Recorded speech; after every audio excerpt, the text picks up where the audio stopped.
સ્વાધ્યાય 9.2 પ્રશ્ન નંબર 1.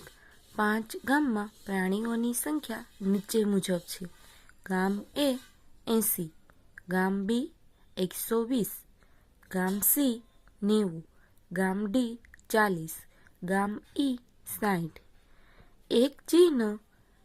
હવે તમને જો અહીંયા ચિહ્ન આપેલું છે, તો આવા એક ચિહ્ન બરાબર 10 પ્રાણીઓ દર્શાવે છે. તો આ પ્રાણીઓનો ચિત્ર આલેખ તૈયાર કરીને જવાબ આપો.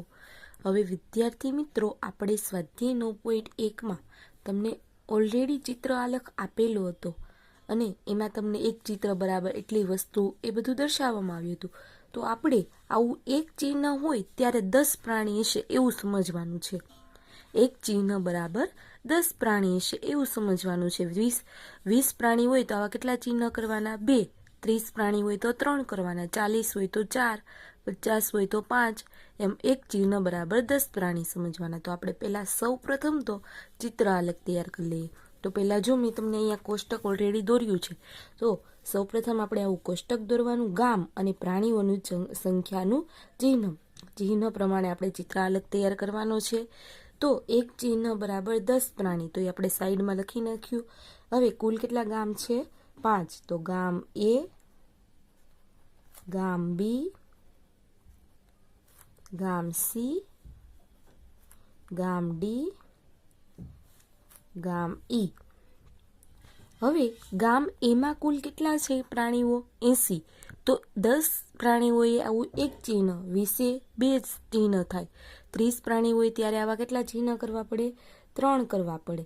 10, 20, 30, 40, 50, 60, 70 અને 80. તો આપણને એક ચિહ્ન એ 10 પ્રાણી થાય, એટલે કુલ 8 ચિહ્ન કર્યા એટલે 80 પ્રાણીઓ થઈ ગયા. હવે ગામ બીમાં કેટલા પ્રાણીઓ છે? 120. તો આપણે 10 10ના એક ચિહ્ન, એક ચિહ્ન એ કેટલા થાય? 10, 20, 30, 40, 50, 60, 70, 80, 90, 100, 110 અને 120. તો 120 થઈ ગયા. તો કુલ કેટલા ચિહ્ન કરવા પડ્યા? 1, 2, 3, 4, 5, 6, 7, 8, 9, 10, 11 ને 12. 12 ચિહ્ન કરીએ એટલે 120 પ્રાણી થાય. હવે ગામ સીમાં કેટલા છે? 90. તો 10, 20, 30, 40, 50, 60, 70, 80 અને 90. હવે ગામ ડીમાં કેટલા છે? 40. તો 10, 20, 30, 40, 50 અને 60. સોરી, 40 જ છે, એટલે આપણે આ બે ચિહ્ન ખોટા કર્યા. ગામ ઈમાં કેટલા છે? 60. તો 10, 20, 30, 40, 50 અને 60. તો કુલ કેટલા ચિહ્ન થયા? 6. તો આપણે સૌ પ્રથમ શું કર્યું કે એક ચિહ્ન બરાબર 10 પ્રાણીઓ, એવી રીતના આપણે ચિહ્નને આધારે ચિત્ર આલેખ દોર્યો. હવે આના પરથી આપણને પ્રશ્ન પૂછવામાં આવ્યા છે, તો તેનો આપણે જવાબ આપીએ.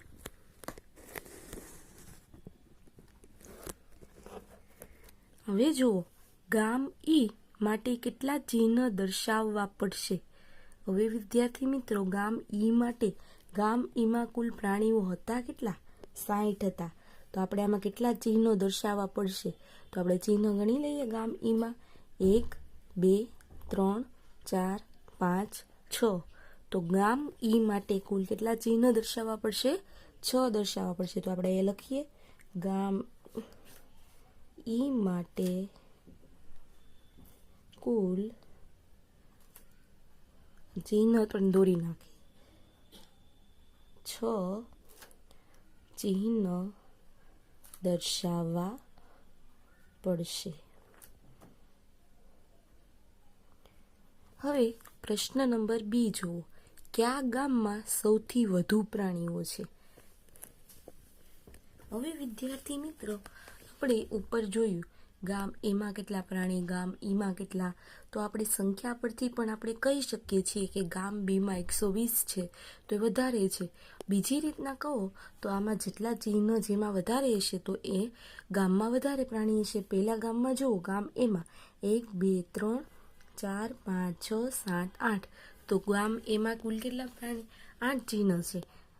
ગામ બીમાં 1 2 3 4 5 6 7 8 9 10 11 12. ગામ સીમાં 1 2 3 4 5 6 7 8 9. ગામ ડીમાં 1 2 3 4. ગામ ઈમાં 1 2 3 4 5 6. તો સૌથી વધારે કયા ગામમાં ચિહ્ન થયા? ગામ બીમાં. અને સંખ્યા પણ કેટલી હતી? 120. તો કયા ગામમાં સૌથી વધારે પ્રાણી થયા? ગામ બીમાં. તો ગામ બીમાં સૌથી વધુ પ્રાણીઓ છે. હવે પ્રશ્ન નંબર સી જુઓ. કયા ગામમાં વધુ પ્રાણીઓ છે? ગામ એ કે ગામ સીમાં? હવે તમને એવો પ્રશ્ન પૂછવામાં આવ્યો છે, કયા ગામમાં સૌથી વધારે પ્રાણીઓ છે? તો ગામ એમાં જુઓ 1 2 3 4 5 6 7 8, એટલે કુલ 80 પ્રાણીઓ છે. અને ગામ સીમાં જુઓ 1 2 3 4 5 6 7 8 9, તો 90 પ્રાણીઓ છે. તો વધારે કેમાં થયા? ગામ સીમાં. તો આપણે શું આન્સર લખીશું? ગામ સીમાં વધુ પ્રાણીઓ છે. તો વિદ્યાર્થી મિત્રો, અહીં આપણો પ્રશ્ન નંબર 1 પૂર્ણ થાય છે. પ્રશ્ન નંબર 2, તો એમાં પણ આપણને ચિત્ર આલેખ દોરવાનો કીધો છે. ત્યાં તમને અલગ અલગ વર્ષના અલગ અલગ વર્ષ 1996, 98, 2000, 2002, 2004 એમ અલગ અલગ વર્ષ આપ્યા છે અને સામે તમને વિદ્યાર્થીઓની સંખ્યા આપી છે. હવે વિદ્યાર્થી મિત્રો, તમને નીચે એવું કીધું છે કે એક ચિહ્ન, એટલે કે આવું ચિહ્ન છે, એવું એક ચિહ્ન બરાબર 100 વિદ્યાર્થી થાય છે. કેટલા વિદ્યાર્થી થાય છે? 100 વિદ્યાર્થી થાય છે. તો આપણે એ ચિહ્નના આધારે આલેખ, ચિત્ર આલેખ દોરવા પડશે. બરાબર. હવે ઉપર જુઓ, 1996માં કુલ કેટલા વિદ્યાર્થીઓ છે? 400. તો એક ચિહ્ન બરાબર 100, બે ચિહ્ન બરાબર 200, 3 બરાબર 300 ને 4 બરાબર 400. તો કુલ કેટલા ચિહ્ન દોરવાના? 4. તો હું 4 ચિહ્ન દોરી નાખું.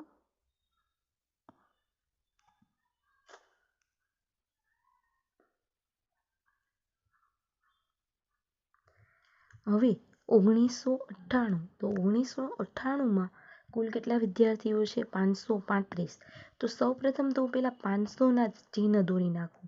તો 100, 200, 300, 400 અને 500. 500ના ચિહ્ન દોરી નાખ્યા. હવે વિદ્યાર્થીઓ છે કેટલા?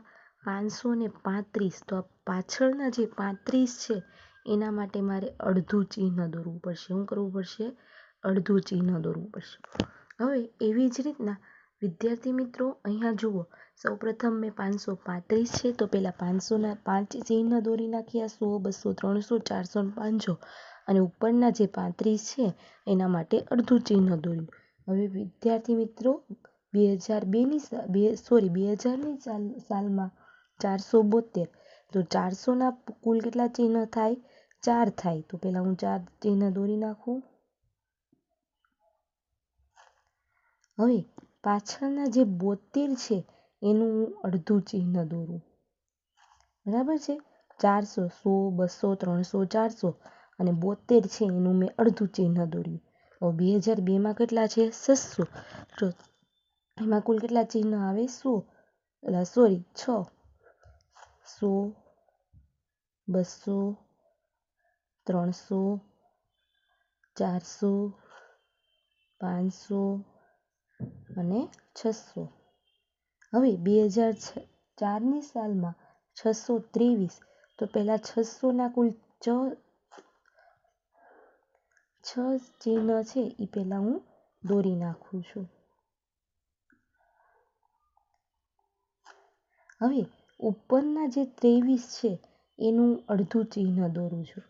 તો વિદ્યાર્થી મિત્રો, અહીંયા આપણે ચિત્ર આલેખ તૈયાર કરી નાખ્યો. હવે એના પરથી આપણે પ્રશ્નના જવાબ આપવાના છે. હવે આપણે ચિત્ર આલેખના આધારે પ્રશ્નોના જવાબ આપીએ.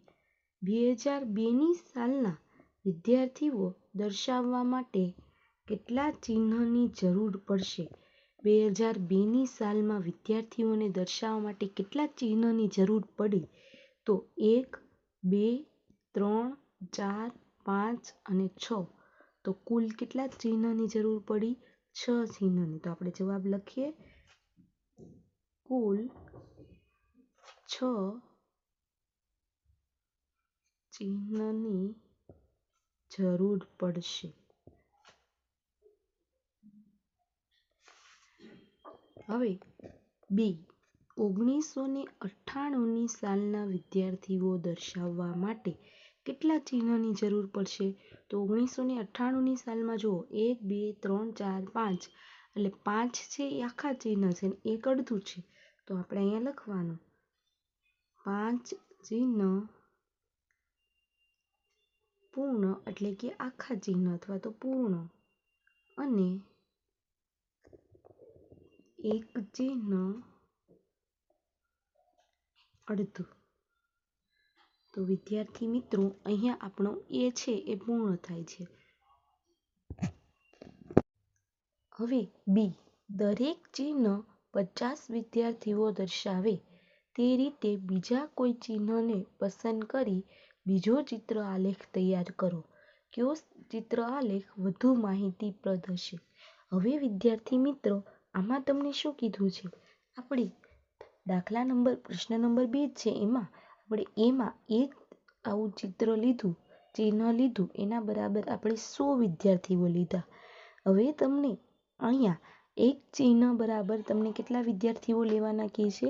50 વિદ્યાર્થી જ લેવાના. અને તમારું મનપસંદ કોઈ બી ચિહ્ન તમે યુઝ કરી શકો છે. શૂન્ય, ચોકડી, ગુણાકાર, તમને ગમતું હોય એવું કોઈ એક ચિહ્ન પસંદ કરી તમારે એક ચિહ્ન બરાબર વિદ્યાર્થી કેટલા લેવાના છે?